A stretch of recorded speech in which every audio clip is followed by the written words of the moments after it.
दिया बस कर, अब धूप बहुत तेज हो गई है। आप आराम करो, मैं आती हूँ। नहीं, तू भी चल। चल ना, खाना खाएंगे लाडो। अरे आप चलो तो सही, मैं बस आ गई अभी। फिर कुछ देर बाद वो अपनी माँ दामिनी के साथ पास के एक पेड़ की छाया में बैठ गई। तभी दिया बोली, माँ याद है ये पेड़ बाबा ने लगाया था? हाँ, कैसे भूल सकती हूँ, दिन रात इसकी देखभाल किया करते थे। दिया के बाबा हरिप्रसाद की मौत कई साल पहले ही हो गई थी। दिया भी बहुत संस्कारी थी और अपनी माँ का खूब ख्याल रखती थी। पर इस सब के बाद भी दामिनी को दिया की बड़ी चिंता होती थी। तू ज्यादा धूप में काम मत किया कर, अगर कहीं तेरा रंग ढल गया तो कोई ब्याह नहीं करेगा तुझसे। हाँ तो ना करे, मुझे कौन सा करना है? क्यों भाई, क्या सारी जिंदगी मेरे साथ खेतों में हल ही चलाएगी? हाँ चलाऊंगी, और वैसे भी मैं अगर ससुराल चली गई तो आपका क्या होगा?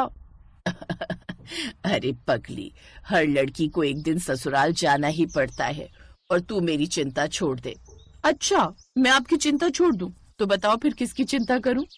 अपने रंग की। यूं तो दामिनी और दिया के सामने कई समस्याएं थी, लेकिन फिर भी वो दोनों एक दूसरे के साथ खड़ी थी और हमेशा खुश रहती थी। फिर उसी शाम घर की छत पर, देखो माँ, जल्दी इधर आओ। अरे क्या हो गया, क्यों चिल्ला रही है? देखो तो पापड़ सूख गए, कितने बढ़िया बने हैं ना? हाँ सच में, ये तो बहुत ही अच्छे बने हैं। चल अच्छा है, इन दिनों तेज धूप आ रही है तो बढ़िया बन गए पापड़। सोच रही हूँ कल फिर कुछ पापड़ बनाकर रख लूं। बस करो माँ, कहाँ से लाती हो इतनी हिम्मत?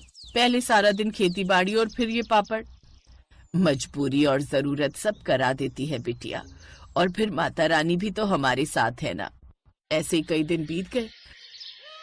दिया कहाँ है तू, जल्दी आ। क्या हुआ माँ? ये देख, बता तो लड़का कैसा है? हाँ ठीक है। तेरे फूफा जी ने रिश्ता बताया है, शहर में रहता है और अच्छी नौकरी करता है। घर में बस पापा और मम्मी है इसके, राज करेगी तू, क्या बोलती है? अपनी माँ की बात सुनकर दिया चुप हो गई। उसने शादी से इनकार करने की कोशिश की, लेकिन दामिनी की जिद के आगे उसकी एक न चली, और फिर दिया की शादी राम से हो गई और दिया नई बहू बनकर राम के घर आ गई। दिया को लगा कि राम से शादी करके वो बहुत खुश रहेगी, लेकिन ये उसकी गलतफहमी ही थी।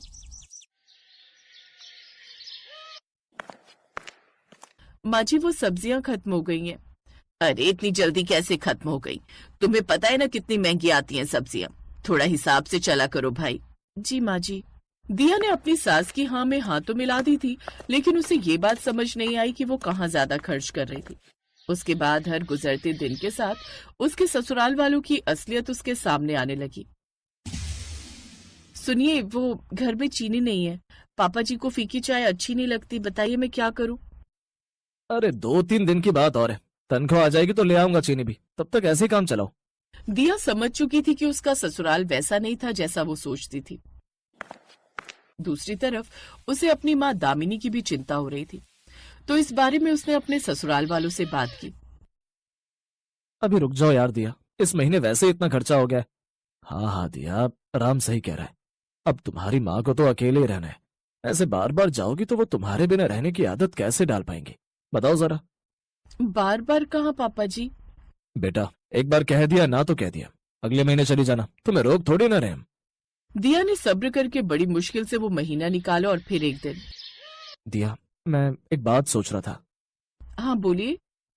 यार तुम्हारी मम्मी अकेली रहती है, ना कोई साथ में है ना किसी का सहारा, तो तुम एक काम करो, उन्हें यहीं बुला लो हमारे पास। हमारे साथ रहेंगी तो खुश भी रहेंगी और तुम उनका ख्याल भी रख सकोगी अच्छे से। आप सच कह रहे? आपने तो मेरे मन की बात कह दी। हाँ ठीक ही तो है, जाओ अपनी माँ से कह दो कि वो अपने गांव की जमीन बेचकर यहाँ आ जाए। उन्हें यहाँ तुम्हारा साथ मिल जाएगा और राम उन पैसों से अपना काम शुरू कर लेगा। अब इस महंगाई में कब तक दूसरे की नौकरी करेगा वो? अब दिया को अपने ससुराल वालों की सारी चाल समझ आ गई थी कि उसके ससुराल वालों को उसकी माँ की नहीं बल्कि पैसों की चिंता थी। मुझे लगा था कि मेरे पति मेरे मन की बात समझते हैं, वो भी मेरी माँ की चिंता करते हैं, पर ऐसा ऐसा तो कुछ भी नहीं है। अपनी किस्मत को कोसने के अलावा दिया अब और कुछ नहीं कर सकती थी। फिर एक दिन दिया को उसकी माँ के पड़ोसी का फोन आया, जिसने बताया कि दामिनी की तबीयत बहुत खराब है। ये सुनते ही दिया झट से अपने मायके पहुंची और दामिनी को शहर के एक अच्छे अस्पताल में लेकर आई। माँ, आप बिल्कुल फिक्र मत करो, मैं हूँ आपके साथ। अरे दिया, राम जी नहीं आए और समधी जी, आप उन्हें छोड़ो, आप बस आराम करो, देखना आप जल्दी ठीक हो जाओगी। दिया अस्पताल में अपनी माँ का ख्याल रखने लगी। 2 दिन बाद दामिनी को अस्पताल से छुट्टी तो मिल गई, लेकिन डॉक्टर ने दामिनी का अच्छे से ख्याल रखने को कहा था।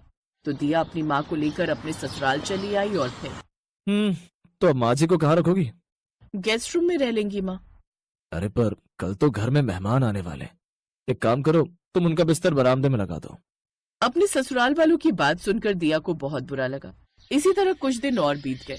दामिनी की हालत में सुधार दिखने लगा, लेकिन दिया के ससुराल वालों से ये सब बर्दाश्त नहीं हो रहा था। क्या करे, इस बुढ़िया को कैसे भगाएं घर से। मैं तो कहता हूँ दोनों को छोड़कर हम लोग वृंदावन चले जाते हैं घूमने, कम से कम 1 हफ्ते के लिए। हाँ, ये ठीक रहेगा। और राम सुन, मैं सारी रसोई खाली कर दूंगी और तू उसे पैसे भी मत देना। देखते हैं बिना अनाज और सब्जियों के कितने दिन ये माँ बेटी रह पाती हैं यहाँ। दिया के ससुराल वालों ने ऐसा ही किया। अगले ही दिन वो सबके सब वृंदावन चले गए। घर में ना तो दालें थी और ना ही सब्जियां। अरे दिया, क्या बना रही है आज खाने में? वो मुझे दवा खानी थी तो। दामिनी की बात पूरी होने से पहले ही दिया की आंखों से आंसू गिरने लगे, जिन्हें छुपाते हुए वो रसोई में चली गई। कुछ देर सोचने के बाद उसने अपने बनाए हुए पापड़ बाहर निकाले और फिर कुछ ही मिनटों बाद, लो माँ, आज आपके लिए स्पेशल डिश, राजस्थानी पापड़ की सब्जी, खाकर बताओ कैसी बनी है। दामिनी दिया की मजबूरियां समझ गई थी। फिर उसने जैसे ही पहला निवाला खाया, वाह, ये तो कमाल की बनी है बेटा। इतनी अच्छी पापड़ की सब्जी तो मैं आज तक नहीं बना पाई। लेकिन दिया और दामिनी अच्छे से जानते थे कि आगे उन्हें क्या करना है और कैसे करना है।